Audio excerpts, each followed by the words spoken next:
Okay, welcome to the Paradoxical Us project. I'm really pleased to have Sam Redman joining us today. And what I'm going to do, I'm just going to ask Sam just to give us a little bit of, I suppose, an introduction into what it is that she's passionate about, what it is that she brings to the world. And she may say something about what she does, but that doesn't really matter. More interested in who she is and what she brings to the world. So, Sam, over to you. Tell us a little bit about yourself and your passions and what you bring to the world. Thank you, Rob. So I'm passionate about human leadership, and I don't mean leadership necessarily as a typical job title in a business, a leader of this or a leader of that. I mean about people being able to lead themselves in a way that they want to in this world. So when people are clear about who they are as a human being and give themselves permission to be that, they move into a space where they can really unlock their potential. And I know the word resilience is used a lot, but ultimately can sort of navigate their true journey and their path in life. And what I do on a day-to-day basis, I wouldn't say it's a full-time job, but it's how I pay the mortgage. But what I do is I help people and organisations on a larger scale achieve that. So become the human being that they want to be. Okay, that feels like a really lovely phrase, to be the human being they want to be. That's great. And I think that sort of really links with this whole sort of paradoxical us sort of thing around, I suppose, some of the paradoxes that we carry as human beings and the paradoxes that inform us and shape us. And so I'm really interested in, before we had this sort of conversation, I sent you an email just asking to think about what's the paradox or a paradox that you're aware of in your own life that you feel, oh, well, yeah, that whether it shapes you or you're just aware of its presence. I mean, just wonder what you'd come up with. It was really great. So I spent a lot of time thinking about the question you asked me, and I actually sort of started to write down sort of things that were on one side and then what was happening on the other. And I did a bit of research to try and bring it together, because I found it really hard to sort of get it into some form of sentence.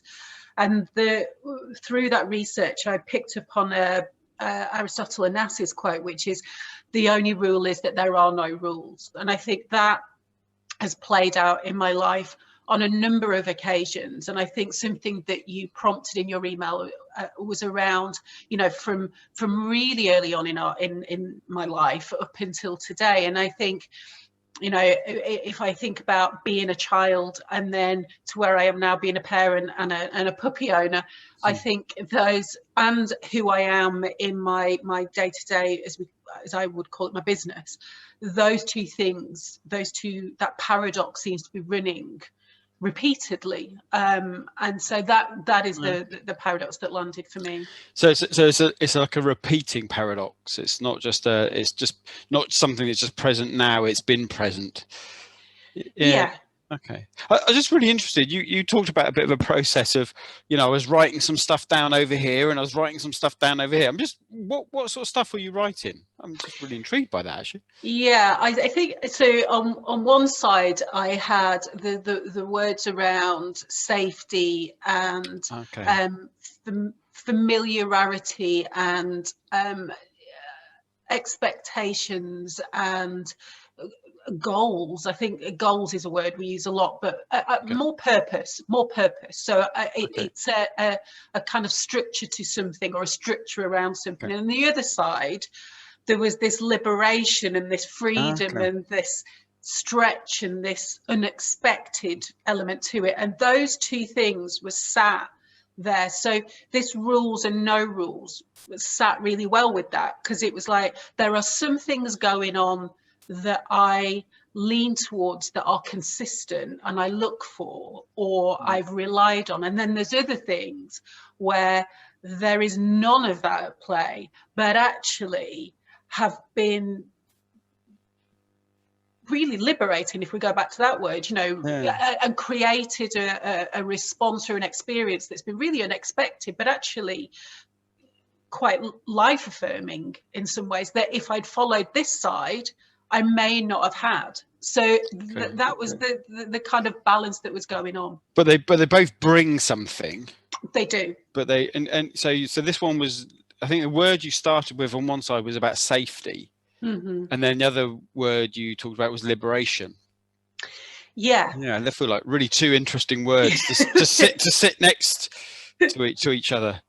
And they both attract me, which is the odd okay. thing. Okay. So they're both, there's something around, in the safety aspect, there's something around trust and sanctuary and security. That's a great word, sanctuary. Yeah. That's like a really interesting word. So say, yeah, that sort of, that caught me, that word, sanctuary. Say a little bit more about it. The sanctuary, there's something physical about sanctuary as well for me. So it's that space that you are in. So if I think about how I have, and I'm not an organized person at all. If I was to flip around and show you my work desk, you'd be appalled. But there's something about familiarity, and even if it's a shampoo or you know, and if I run out of it, I notice that I don't have it and I don't use anything else, I just use this thing. So there's something around that, and there's something around warmth and I have nice bedding and things. I like to feel cocooned somehow, and that's a sex thing. And then there's another space around knowing that you've got shelter. So I like knowing that, you know, there's no risk of me losing, or for me or my family, the roof over our heads. So there's something physical about sanctuary.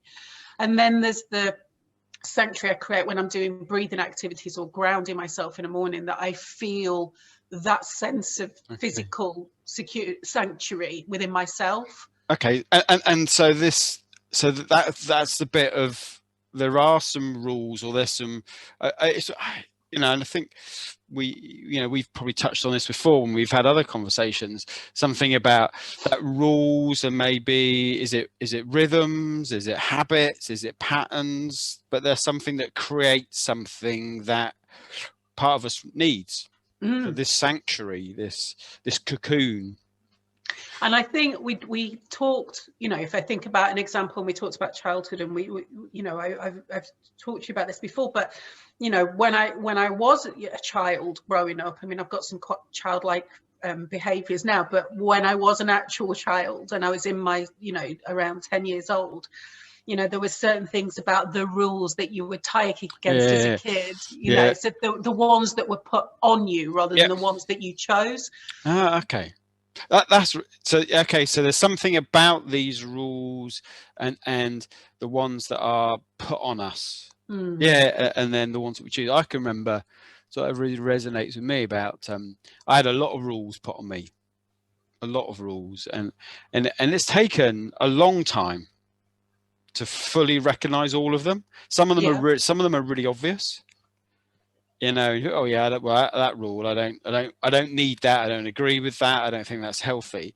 And then there's some real subtle rules about how I relate to people, or what is it okay to say or not say, and how much can you challenge, or do you know what I mean, or how much do you ignore, and all this sort, or emotions, and you know, how much do you allow emotion, all these subtle rules that you say, oh yeah. And have you rerun those less consciously, that it's only when somebody's reacted to them that you've realized that you were running them? I think, well, that's an interesting question. I think it's a mixture. I think sometimes it's been a deliberate, right, I'm going to look at these things, I'm going to do some exploration, and with others, sometimes on my own, I'm going to look at these because I'm really intrigued, because I know they're there. Whether I know what they are, I know they're there. I've worked with people long enough to know that's what happens. And then other times they just jump up and they catch me and think, oh, where did that come from?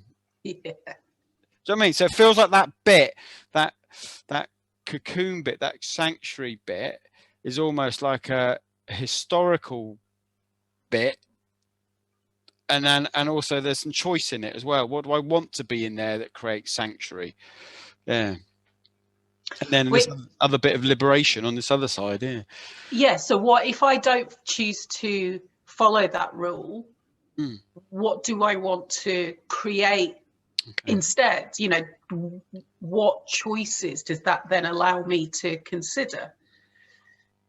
That's interesting. So here, I think what I'm hearing you say is that if I choose to unpick one of these rules and say I don't want to follow that rule, there's something about finding a replacement, or is it what's it about? So yeah, it's about creating the unexpected. So if you know what that rule is and what that has created for not necessarily you, but one, if you there's a prescribed, probably more legitimate outcome that is probably going to come. Whereas if you break the rule, ignore the rule, change the routine, change the process, and unpick it, what then becomes available? Okay, so that liberation, it liberates possibilities. Yeah. Or to do nothing, or to just drop it. Okay, yeah, so I can just not do it anymore. And what's it like for you? How do you experience this paradox in your own life? What's it like to live with those two truths, that sanctuary, that cocoon, that security, and that liberation? What's it like to live with those two things? It's interesting because I only really notice which side I'm leaning towards when there's some kind of physical risk. I feel it physically, so I'll either feel trapped or afraid. And I tend to feel the fear when I'm in the no rules thing. Going, what can I do? What can I do? What can I do? And I have to spend some time wondering whether I'm running a mind story fear. So I'm making up all of these possible things that could go wrong. Or is it a legitimate fear? You know, could I lose some of the things that I value, like the roof over my head, like the safety and security of my family, like doing work that really interests me and excites me? So I can sense that bit. And then over this side, if I feel that I'm losing myself within something, I'm not if I'm not living what I feel is my purpose or my values, then I'd kind of feel it here. So this one's more of feeling trapped, and this one is a little bit more like, a bit fight, flight, freeze. Yeah. So what might happen here? Yeah. Okay. Yeah. And what I do over here, if I accept the fact there are no rules, on this bit. So this bit's saying, oh, there are no rules, and then there's this other bit of you going, oh, but actually there are some rules, because actually over here there's some things I want to keep. Yeah. And I tend to, if it's work, I tend to move towards the no rules. Okay. Yeah. And if it's at home, and this might be me rerunning, which is why I asked you the question earlier, rerunning old rules that I have. I think I have more rules at home, but they're more intention rather than, and this is what it looks like for you. So everybody that comes in here in our space is really clear about what they bring, what they need to bring in order for this community, this house to work, but they bring it in their own way. So they don't, it's not, and you will do this and you will do that. It's like, be respectful, talk to each other. When you're eating, get off your phone, all those things to create a space where everyone fits, but doesn't fit in, just fits, so they feel when they're in this space that they have a place. There's a really interesting thing about the fitting and fitting in. Yeah, it's fitting together. It's not fitting in. So it's fitting together. It's not fitting in. Okay. Yeah, I feel like, listen to you talk, I feel like I get engaged in a bit of a dance around this stuff, I think. Yeah. So so like over the years, I've developed a bit of a rhythm for my life, and I'm continually trying to refine it. Do you know what I mean? It's never static. And then there are other times when I think, oh, do you know what? It's just hard work maintaining that. And we have great words around it, like discipline, and do you know what I mean? We need a bit of intention and discipline. And there's a part of me thinks, do you know what? Just don't want to do that. So I think I have this dance, and I think I have. So for me, it's like, I think that if I was to think about the paradox you've introduced, I think that I'm trying to work it in my head. I'm trying to work out what that would look like for me in terms of how I would describe that for me. And I think it's something around. I think that for me, the no rules is about playfulness. I think that, yeah, I think there's something in there. It's about playfulness, and then this other bit is about behaving. And I think it was that fitting that you talked about, that fitting in, or do you know what I mean, or fitting together and fitting in. I think, some of my probably historic rules have been around, what do I need to do to fit in? What do I need to do to behave in a particular way? And then this other bit of me is actually, well, what happens if I'm playful with that? What happens if I don't adhere to that and I just play and see what happens? I think, yeah. And it's interesting, if you think about the work that we've done this year, we had to move over to the side of there are no rules because of the environment that we had to work in, because of the events of 2020. And it wasn't just COVID. There was, a whole swathe of revolutionary actions and activities that were going on in the world. And we had to work in a way that neither of us really knew how we were going to create what we wanted to create, and that sense and that journey and that messaging. But because we knew that there was no, and in fact, I think we sensed when some rules were trying to come into what we were trying to do, because we both started going, oh, well, that's not what we want to do. We want to do this, this, and this. So there's almost like some point where there's a conscious decision or a reality check that says, actually, we can't live with the rules. And then I suppose they become really sensitive then to when rules do come in or are trying to be brought in. I wonder, when you were talking then, Sam, I was just, the bit of going on for me was something around that some of those rules are external rules and some of those are internal rules, and it's really so some of them are about rules that others have said, or society or businesses or other people have a sense of this is how things should be, and then there's so much of it's about internal rules that I've created for how I live in the world. It's really interesting. I was looking and you're right about those external rules. I mean, I noticed something. I'm on a Facebook forum, and I moved into it because I thought they were people that had worked in similar environments to me, but basically it's a HR Facebook group, and the stuff that is put on there is all around, how do I get this person to follow the rules? Don't. You've triggered something for me now. God, don't. And my internal rules respond to what is being put out there, which is treat people like human beings rather than people that are falling outside of your tick boxes. That is not how your organization is ever going to flourish. By how do I get this person to, or this person did this?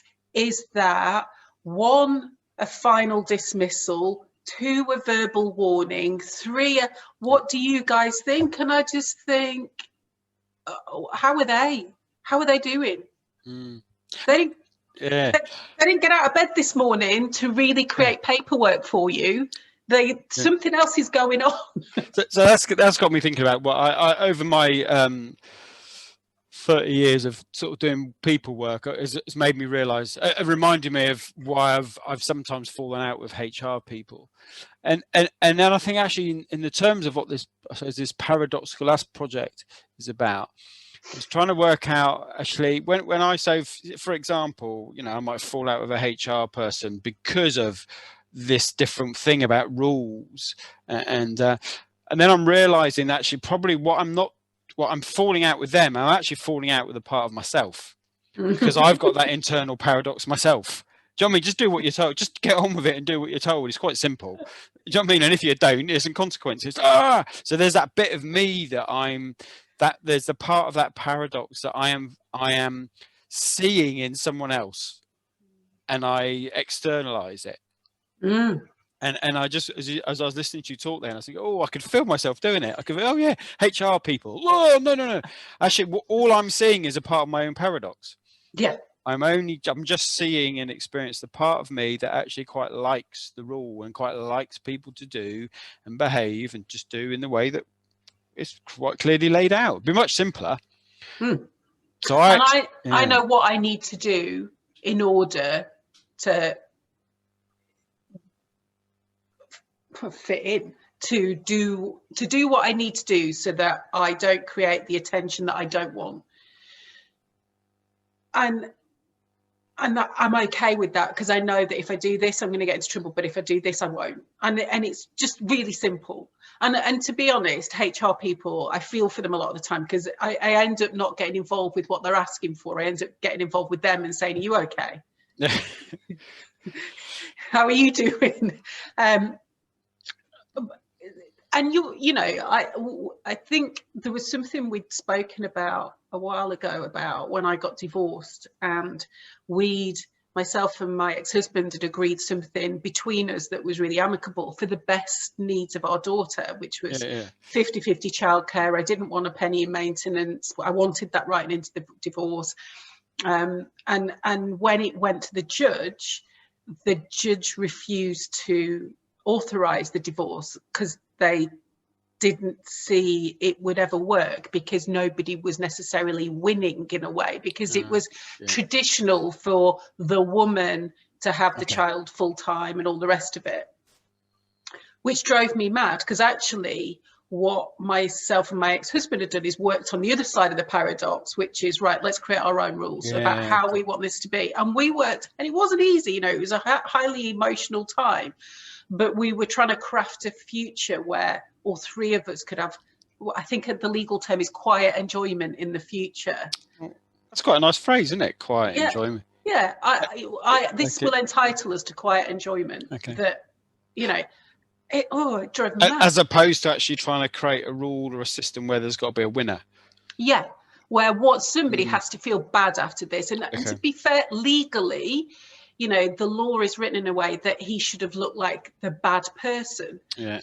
But what purpose does that serve? The thing has happened. You know, revenge is a dodgy path to go down. And then again, you would be looking for rules and facts to prove that you know, it's life. We all make choices. And so there's something around those in that instance, sort of the rules that they're trying to create someone who's benefiting and someone who's not benefiting in some way, like some form of compensation, and it's financial.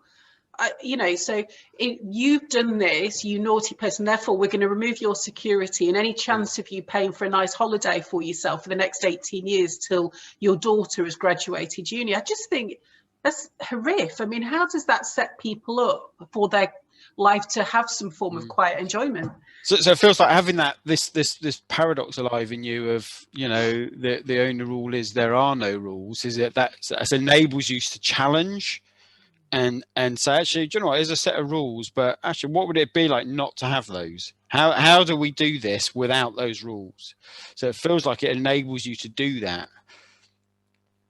It does. And I used to, you know, even when I was working full time and we would be going, right, we need to update this, and people would just pick the existing thing up and go, oh, well, that's that, you know, that law, that safety law is out of date there, so that needs updating. And and I've seen a new graphic for that. And it's like, I'd be like, let's just start from, if everything that we do that's expected of this, we did the opposite of, what would it look like? And then start to play with it. And they were brilliant sessions. We went through a lot of biscuits, but it was a brilliant, you know, because you just going, oh, and then it could be this and it could be that. Okay, so that liberation bit comes in, that liberation of ideas. So if we accept the fact that these rules, actually, we could just take them away, that creates, I remember years ago we did I grouped some of my managers up with a group of managers from a large cinema chain. And this cinema chain, we were looking at reducing hours in back of house and to get the managers more front of house with the customers. And this cinema chain had actually broken all of their internal rules for 1 month to see what would go wrong. Really? So they stopped them running. So the only back of house activity they had to do was to secure the cash at the end of the day, and everything else, stock takes, mystery shopper scores, reporting the figures to their area manager, all of the churn, they just stopped it for a month, and they saw an increase in customer satisfaction. I mean, it just was amazing. They were really brave with it. So it's almost the rules do the opposite of the very thing that they were there put in the place. Yeah. So that feels like there's a real bit of tension there, doesn't there? So okay, so we've got these rules that might be detrimental to the very thing that we want to happen, but also in there for you, there's this stuff around, and I experienced as well. There's this bit of, oh, well, what's the security and the sanctuary that I need to create for myself and others? And then there's this other bit that goes, and there are no rules. And there's something in there, I'm trying to visualize it in my mind, about roots. There's something about roots. But roots. What? I don't know. I know, and as you're talking and saying and reflecting back and then sharing your own story, there's something in there that's like, and I don't know if it's roots or if there's a solid core. Okay. And that allows, I don't know if it's like this or if it's like that. I'm not sure, but there's something about that safety. There is something in there for me that needs to. So I suppose one way of, like people like, Maslow and others have talked about that thing, and they do it in a bit of a triangle, don't they? And all this sort of stuff. But there is something around those security, whatever that means, and that looks really different for different people. Do you know what I mean? So, but there is something about where does that sit within this? There are no rules. And I actively encourage both of our kids to try the path less trodden, so rather than just doing what, my daughter has always been told and influenced that she's very creative and arty and sings, and she does acting at school.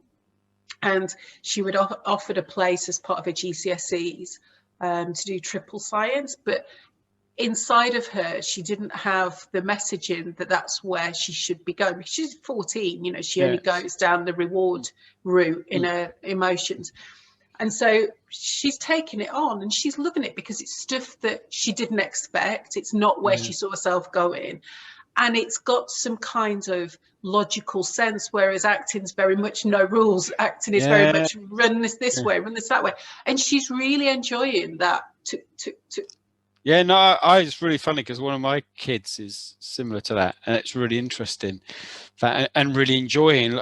So she's doing quite a lot of the creative art stuff, but she really misses the rule bound or the rule focused other subjects. She misses it, and also it's got me thinking about the rules around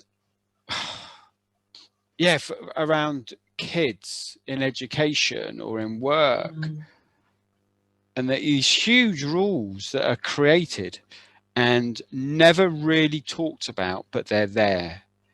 So the rule is that you go to into education, you do really well, you work really hard, and then you go on to this next bit, and then you go on to this next bit, and that enables you to do this. And at some point you'll get a house, and do you know what I mean? And you'll get all these things that someone has said there's a rule around what life has to look like. And with our kids, we've always said, maybe question that. But I tell you what, that's really uncomfortable for them. Do you know what I mean? Because all of a sudden, here's this, you talked about the path less trodden, all of a sudden there's this juggernaut going this way. And then you say to kids, or you say to yourself, I should maybe go a different route. And then you suddenly look and think, there are too many people there. Oh, right. There's no juggernaut. The road's bit not as clear, is it, where that goes? All that feels a bit, oh shit, I don't know what's there. Do you know what I mean? So there's an excitement, but there's a consequence as well. There is. And I always say to my daughter, what are the stories that this has created for you by going somewhere you didn't expect? So I was working with a client a while ago, and they were really quite compared to us, darling, they were quite young, but were in their sort of early 20s, early in their career, and really struggling with this. They'd gone into a space that they didn't expect, blah, blah, blah. Anyway, they were really struggling to understand the value of trying something different. Okay, yeah. And one of the activities I got them to do was to write a letter to their grandchildren when they'd already passed on. So it was the grandchildren they didn't have. They didn't even have a partner at that point. They didn't even have kids. But it was future thinking. What are the stories you want to share? Because no one gives a shit about your job title and your salary banding. It's mad, isn't it? Yeah. So what are those stories you want to be able to share that if you were to take a path that that not necessarily your peers are taking or anything else, what are the stories that creates for you? And that is something that I ask my daughter on a number of times when she's struggling. What are the stories you now have that you didn't? Just like lockdown this year, birthday in lockdown, lots of school trips and plays and concerts cancelled. But then what has this given you that you didn't know you had? So it feels like it's really interesting that, this introducing this word story, that it feels like and in some way in my head I haven't quite got it connected yet, but this connection between rules and story, and what happens, what stories create rules, and what stories are created when you take rules away. Yeah, it feels like there's another conversation in there at some point, doesn't there, Sam? Yeah, I think so. I think I'm starting to think now as well. I've got all kind of pictures going on in my head, but So what's the because we're gonna sort of wrap this up in a couple of minutes. What's the picture? You said you've got all sort of pictures in your head. What's the picture you would like to leave everybody with in terms of, we're looking at this. The only rule is there are no rules. You've had this conversation that's meandered and moved around a bit. What's the picture you're left with? I've got on one side, I've got a ladder, and that's got rules. And on this side, I've got a panoramic landscape. Okay. It's not really clear where the horizon is either, but there is definitely there's a definite sky and earth. Okay. There's no the bit in the middle, the bit you would look for when you're looking for the rules. There's going to be a horizon there. That's not there. But it's bright, and it doesn't need, that's a rule. There are things that could be added to it that you don't know yet. Okay. And that's what I see. So this is more pictorial. This is a ladder. This is yeah. This is what I need to do to get from here to here. But this one, whoa, I've got this thing, but whoa. Yeah, which way do I want to go? How do I get through that? Okay. Cool. Well, thank you, Sam, for leaving us with that picture, and really enjoyed our sort of time just looking at this paradox that you've introduced. And thank you very much. And hopefully we will connect again on similar stuff.